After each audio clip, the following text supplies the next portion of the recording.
اس دن کافر کہیں گے کہ یہ تو بڑا مشکل دن آ گیا. جب قیامت کا دن دیکھ لیں گے تب کہیں گے کہ یہ وہ مشکل دن آ گیا جس کی انبیاء ہم کو خبریں دیتے تھے. کذبت قبلہم قوم نوح، ان سے پہلے نوح کی قوم نے جھٹلایا تو انہوں نے ہمارے بندے نوح کو جھٹلا دیا اور کہنے لگے مجنون، پاگل ہے. اور کیا کہا؟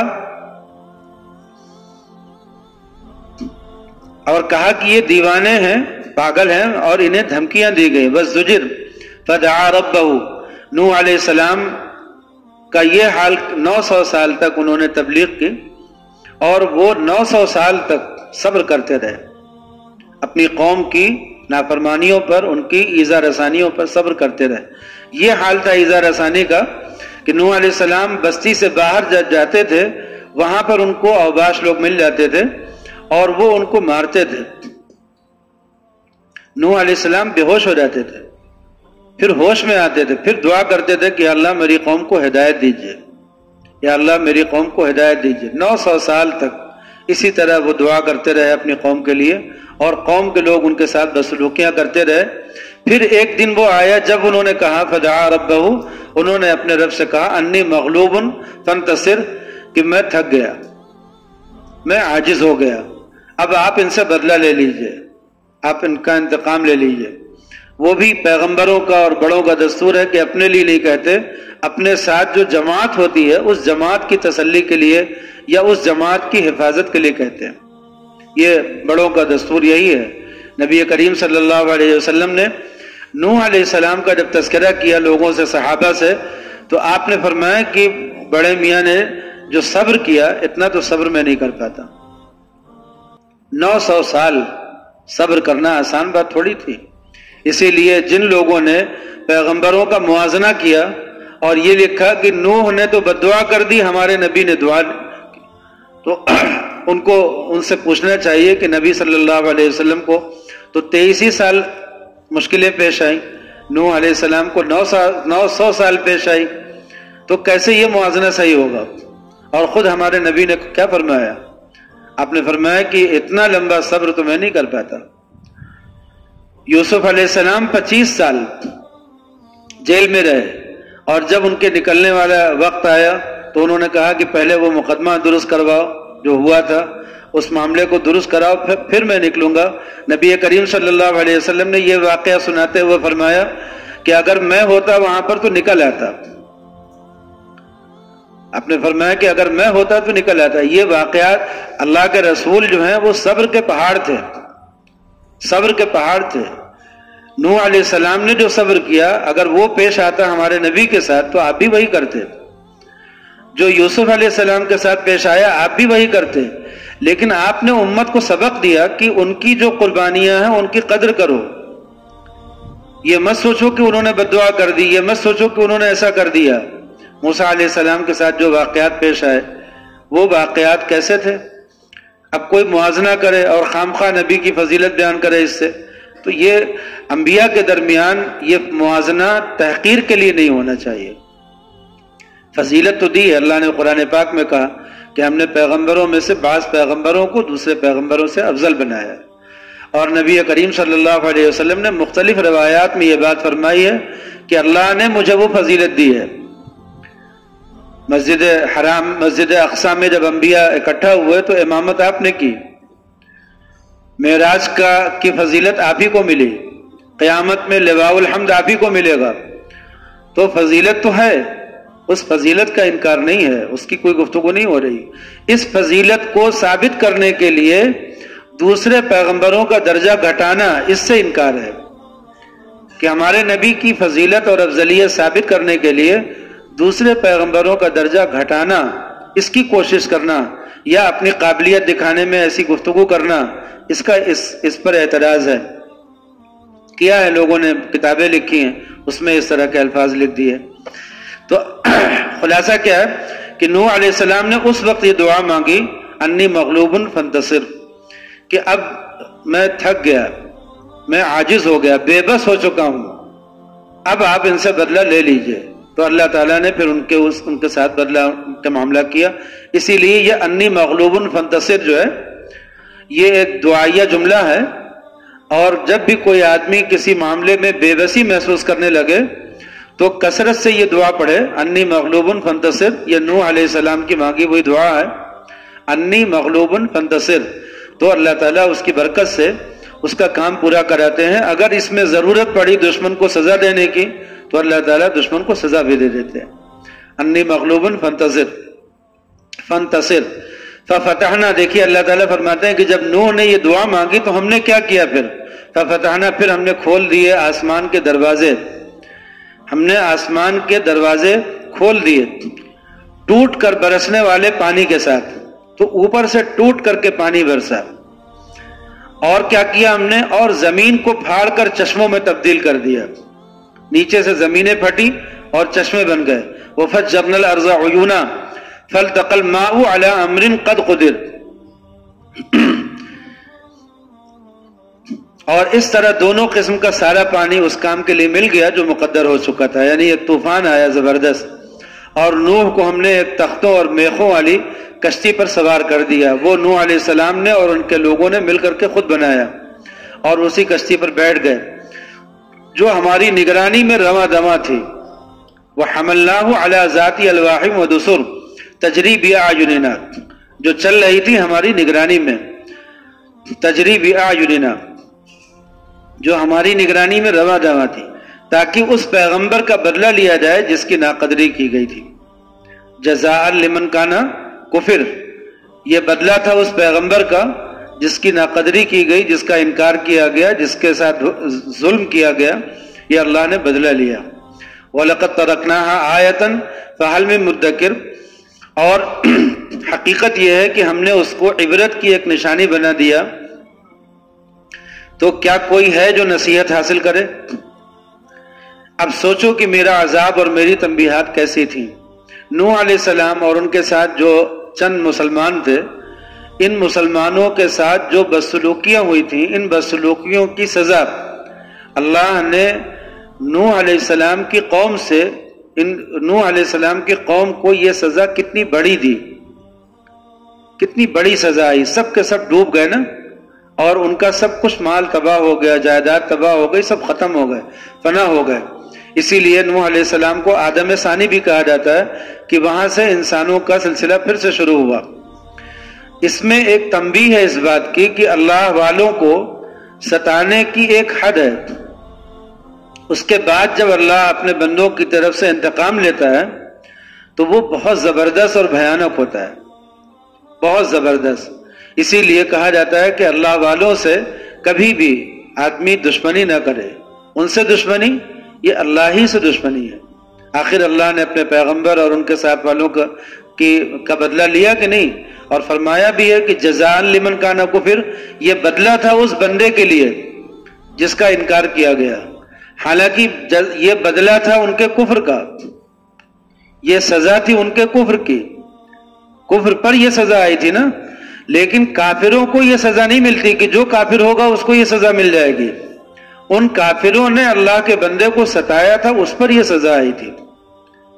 آپ اس چیز کو سمجھیے گا کہ کافر اپنے کام میں مصروف رہے، 100 سال 200 سال 300 سال حکومت کرے، لیکن اگر وہ اللہ کے بندوں کو ستانے پر آ جائے تو پھر اللہ تعالیٰ اپنے بندوں کا جب انتقام لیتے ہیں تو وہ بہت خطرناک ہوتا ہے، بہت بھیانک ہوتا ہے۔ وَلَقَدْ تَرَكْنَاهَا آیَةً فَهَلْ مِن مُدَّکِرٍ، اور ہم نے اس واقعے کو ایک نشانی بنا کر کے رکھ دیا، تو کیا ہے کوئی نصیحت حاصل کرنے والا؟ اب سوچو کہ قیامت میں میرا عذاب اور میری تنبیہ، اب سوچو کہ میرا یہ عذاب اور میری اس سے پہلے جو تنبیہات تھیں یہ سب کیسی تھی، کیسا ان کا نتیجہ ہوا۔ وَلَقَدْ يَسَّرْنَا الْقُرْآنَ، اور ہم نے قرآن کو آسان کر دیا ہے نصیحت حاصل کرنے کے لیے، تو کیا کوئی ہے نصیحت حاصل کرنے والا؟ یہی وہ آیت ہے جس کو زیادہ تر لوگ پڑھتے ہیں کہ دیکھو قرآن کو اللہ نے آسان کیا ہے، لیکن ہم لوگ قرآن کو پڑھتے نہیں نا، کہتے ہیں بار بار۔ اللہ نے فرمایا کہ ہم نے قرآن کو آسان کیا ہے نصیحت حاصل کرنے کے لیے۔ قرآن ذکر کے دو معنی ہیں، ایک معنی ہے ذکر کے حفظ کرنا، ذکر کہتے ہیں یاد کرنے کو، یادداشت کو، تو قرآن کو ہم نے آسان کر دیا ہے یاد کرنے کے لیے، اور یہ واقعی آسان ہے۔ 1400 سال میں قرآن پاک کو جتنا یاد کیا گیا اتنی کوئی کتاب یاد نہیں کی گئی، اور نہ یاد کیا جانا ممکن ہے اس طرح سے، تو قرآن پاک یاد کے لیے بھی بہت آسان ہے، اس میں کوئی شبہ نہیں، اور مسلمان کر بھی رہے ہیں، اس کو ہزاروں لاکھوں کرتے ہیں۔ اور قرآن پاک کو آسان کیا گیا ہے نصیحت حاصل کرنے کے لیے، عبرت حاصل کرنے کے لیے ان واقعات سے جو پیغمبروں کے اور ان کی امتوں کے ساتھ ہوئے ہیں، اور یہ بات ہر مسلمان سمجھ سکتا ہے، چاہے عامی ہو یا عالم ہو، ہر مسلمان سمجھ سکتا ہے۔ تو قرآن پاک کی یہ عبرتیں اور یہ نصیحتیں اور ان واقعات سے یہ اثر پذیری، یہ ہر مسلمان کو کرنا چاہیے۔ اللہ نے اس کے لیے قرآن پاک کو آسان کر دیا، لیکن اس کا یہ مطلب نہیں ہے کہ قرآن پاک مسائل کے استنباط و استخراج کے لیے بھی سب کے لیے آسان ہے۔ مسائل کے استنباط اور اخراج یعنی قرآن پاک سے مسائل نکالنا، حدیث پاک سے مسائل نکالنا، یہ صحابہ میں بھی ہر صحابی نے نہیں کیا، جبکہ ان کی زبان میں قرآن اترا، عربی میں اترا، لیکن ہر صحابی نے نہیں کیا اجتہاد و استنباط کا کام۔ تو اب اگر کوئی اس زمانے میں بیٹھ کر کے کہے کہ میں اجتہاد کروں گا، میں استنباط کروں گا، میں قرآن سے ڈائریکٹ مسائل نکالوں گا، تو یہ کام تو 1400 سال میں کبھی ہوا نہیں۔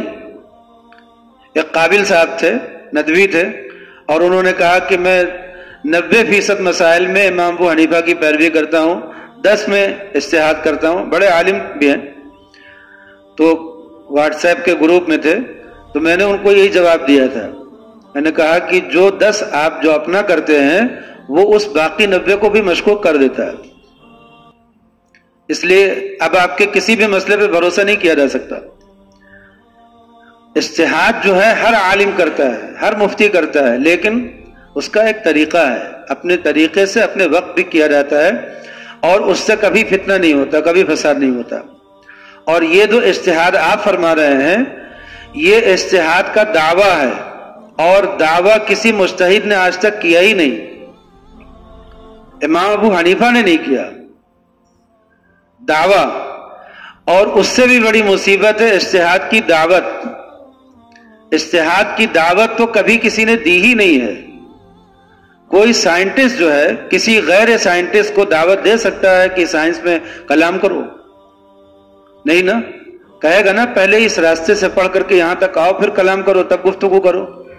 اور یہ بیوقوف لوگ قرآن پاک کی آیتوں کا ترجمہ پڑھ پڑھ کر کے امت کے عامیوں سے کہتے ہیں کہ اجتہاد کرو۔ ایسی بیوقوفی کی بات تو دنیا میں کوئی کر ہی نہیں سکتا۔ آپ سمجھ رہے ہیں میری بات؟ قرآن پاک آسان کیا گیا ہے۔ آپ دیکھیے اتنی مدت سے، کئی سالوں سے آپ قرآن پاک سن رہے ہیں، قرآن پاک کی آیتیں آپ کو سمجھ میں آ رہی ہوں گی، اس کا مطلب سمجھ میں آ رہا، مفہوم سمجھ میں آ رہا۔ کس چیز کے لیے؟ نصیحت کے لیے، عبرت کے لیے۔ اس میں جو مشکل بحثیں آتی ہیں وہ میں کبھی یہاں کرتا بھی نہیں، کوئی مسئلے مسائل کی تحقیق کی گفتگو یہاں پہ ہوتی بھی نہیں، نہ کی جاتی ہے، نہ کرنے کا کوئی موقع ہے۔ اس کے کرنے کی جو جگہ ہے وہاں پر کی جائے گی۔ لیکن اگر کوئی آدمی آئے، آ کر کے یہاں بیٹھے اور آپ سے کہے کہ قرآن پاک کو سمجھ کر کے پڑھو اور اس سے مسائل نکالو، اس میں اجتہاد کرو، اللہ نے سمجھنے کے لیے بھیجا ہے، تو آپ کہیں گے کہ دیکھو انہوں نے تو میرا رتبہ کتنا اونچا کر دیا، مجھے مجتہدین کے برابر کھڑا کر دیا۔ یہ انہوں نے رتبہ اونچا کیا ہے کہ آپ کو بیوقوف بنایا ہے؟ بیوقوف بنایا ہے نا۔ آپ نے وہ اس راستے کی پڑھائی کی نہیں ہے، وہاں تک پہنچے نہیں ہیں، اور آپ شروع ہو جائیں اجتہاد کرنا شروع کر دیں۔ تو ایسے ہی جو مولوی لوگ ناسمجھ ہوتے ہیں وہ دعویٰ بھی کرتے ہیں اجتہاد کا کہ میں اجتہاد کرتا ہوں، اور وہ دعوت بھی دیتے ہیں لوگوں کو کہ اجتہاد کرو، اور یہ دونوں باتیں نہ سمجھی کی ہیں۔ 1400 سال میں کبھی کسی صحابی نے، کسی عالم نے، کسی مجتہد نے نہ دعویٰ کیا اجتہاد کا، نہ دعوت دی ہے اجتہاد کی۔ ان سب لوگوں نے قرآن پاک سے اور حدیث پاک سے مسائل کو نکال کر کے امت کے سامنے رکھ دیا، ڈرتے ڈرتے کہ پتہ نہیں اس میں سے میں نے صحیح سمجھا کہ نہیں سمجھا، امت کے سامنے رکھ دیتے ہیں۔ دوسرے علماء غور کریں، دیکھیں، سمجھیں، فیصلہ کریں۔ اور بہت سے علماء نے فیصلہ کر کے بتا بھی دیا کہ آپ سے یہاں غلطی ہوئی۔ امام ابو حنیفہ رحمۃ اللہ علیہ کے سینکڑوں مسائل سے انہی کے شاگردوں نے اختلاف کر دیا کہ امام صاحب کا یہ مسئلہ صحیح نہیں، یہ تحقیق یہاں پہ یہ ہونی چاہیے۔ تو مجتہدین کے اجتہاد پر بھی گفتگو اس طرح سے ہوتی رہے گی، اور یہاں تو جو میری زبان سے نکلا بس وہی حق ہے، جو میں نے کہہ دیا اسی پر مجھے اصرار ہے اور دعویٰ ہے اجتہاد کا. کسی مجتہد نے ایسا کیا؟ امام ابو حنیفہ رحمۃ اللہ علیہ نے پورا فقہی اکیڈمی قائم کر دی، انہوں نے پورا ایک نظام قائم کر دیا. اس کے باوجود انہوں نے فرمایا کہ میرا جو قول صحیح حدیث کے خلاف پانا، صحیح حدیث کے خلاف پانا، قرآن کی آیت کے خلاف پانا، اس کو رد کر دینا، انکار کر دینا. تو ان کو تو ڈر ہے اپنے ہر قول میں کہ پتہ نہیں میں صحیح نتیجے تک پہنچا کہ نہیں پہنچا. اور یہ مجتہدین جو ہیں ان کو اتنا اطمینان ہے کہ خود بھی کر رہے ہیں، دوسروں سے بھی کہتے ہیں کرو. تو انتہائی بیوقوفی کی باتیں ہو رہی ہیں. چلیے وَلَقَدْ يَسَّرْنَا الْقُرْآنَ لِلذِّكْرِ فَهَلْ مِن مُدَّكِرٍ، ہم نے قرآن کو آسان کر دیا ہے ذکر کے لیے. ذکر کے معنی یاد کرنے کے لیے، یعنی حفظ کے لیے. وہ بچے کر رہے ہیں. ہم نے قرآن کو آسان کر دیا نصیحت حاصل کرنے کے لیے، وہ آپ سب لوگ کر رہے ہیں، ٹھیک. لیکن ہم نے قرآن کو آسان کر دیا سب لوگوں کے مسائل کے اجتہاد و استنباط کے لیے، ایسا نہیں ہے. اللہ تعالیٰ نے قرآن پاک میں ہی یہ مضمون بیان کیا ہے کہ دیکھو جب تمہارے سامنے اس طرح کے مسائل آئیں تو ان کو کسی ایسے شخص کے پاس لے جاؤ جو ان مسائل کو سمجھ سکے. خبروں تک کے بارے میں اللہ تعالیٰ نے فرمایا کہ جو عام خبریں ہوتی ہیں ان کو بھی فیصلے مت کر لو خود سے، اس کو بھی لے جاؤ اپنے امیر کے پاس اور امیر سے کہو کہ وہ اس کو سنے اور سمجھے اور فیصلہ کرے. خبروں تک کے لیے تو یہ حکم ہے. اور یہاں مسائل کا اجتہاد و استنباط کی دعوت ہو رہی ہے، دی جا رہی ہے. وَلَقَدْ يَسَّرْنَا الْقُرْآنَ لِلذِّكْرِ فَهَلْ مِن مُدَّكِرٍ كَذَّبَتْ عَادٌ فَكَيْفَ كَانَ عَذَابِي وَنُذُرِ. اب آ رہی بات دوسری قوموں کی، اس لیے انشاءاللہ یہ سبق اگلے ہفتے ہوگا. اگلے ہفتے یہ سورہ پوری ہو جائے گی، سورہ قمر انشاءاللہ. ایک بیان رہ گیا اور وہ بیان تھا گناہ صغیرہ والا، گناہ کبیرہ والا. تو چلیے یہ ادھار رہے گا، کسی دن موقع رہے گا تو کر دیں گے اس کو، کہ گناہ صغیرہ اور گناہ کبیرہ اس کو سمجھنا بہت ضروری ہے. ایک ہے میرا سمجھانا اتنا ضروری نہیں ہے جتنا آپ کا اس کو سمجھ لینا ضروری ہے.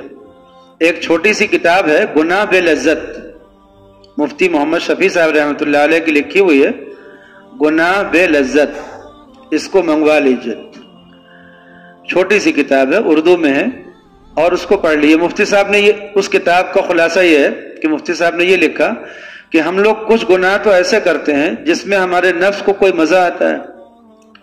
تو وہاں آدمی کہہ سکتا ہے کہ میں اپنے نفس سے مغلوب ہو گیا، میں نے کر لیا.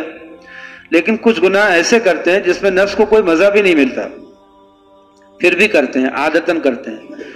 تو مفتی صاحب نے کہا کہ ان گناہوں سے شروعات کی جائے اپنے گناہوں کو چھوڑنے کی، جہاں سے جس میں نفس کو کوئی مزہ بھی نہیں ملتا، عادتاً کرتے ہیں، لوگ کر رہے ہیں تو ہم بھی کر رہے ہیں. تو فرماتے ہیں کہ وہاں سے شروعات کریں تو انشاءاللہ دھیرے دھیرے سبھی گناہ چھوٹ جائیں گے. تو وہ گناہ بے لذت ایک کتاب لکھی. تو اس میں پھر مفتی صاحب نے آخر میں کیا کیا کہ جتنے بڑے گناہوں کو علماء نے اکٹھا کیا ہے کہ یہ بڑے بڑے گناہ ہیں، ان کی بھی فہرست دے دی ہے، اور جن کو چھوٹے گناہ صغیرہ گناہ کہا جاتا ہے ان کی بھی فہرست دے دی ہے.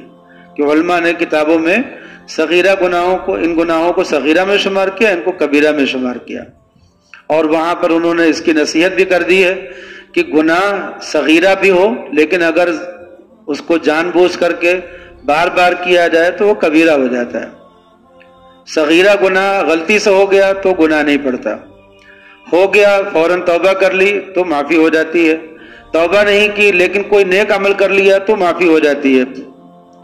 کبیرہ گناہ غلطی سے ہو گیا پھر اس کی معافی مانگ لی تو معاف ہو جاتا ہے.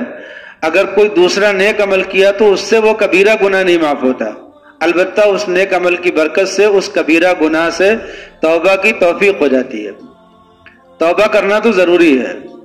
جیسے کسی آدمی سے کوئی گناہ ہو گیا اور اس نے اللہ سے توبہ کر لی تو اس توبہ کی برکت سے وہ کبیرہ گناہ معاف ہو جائے گا.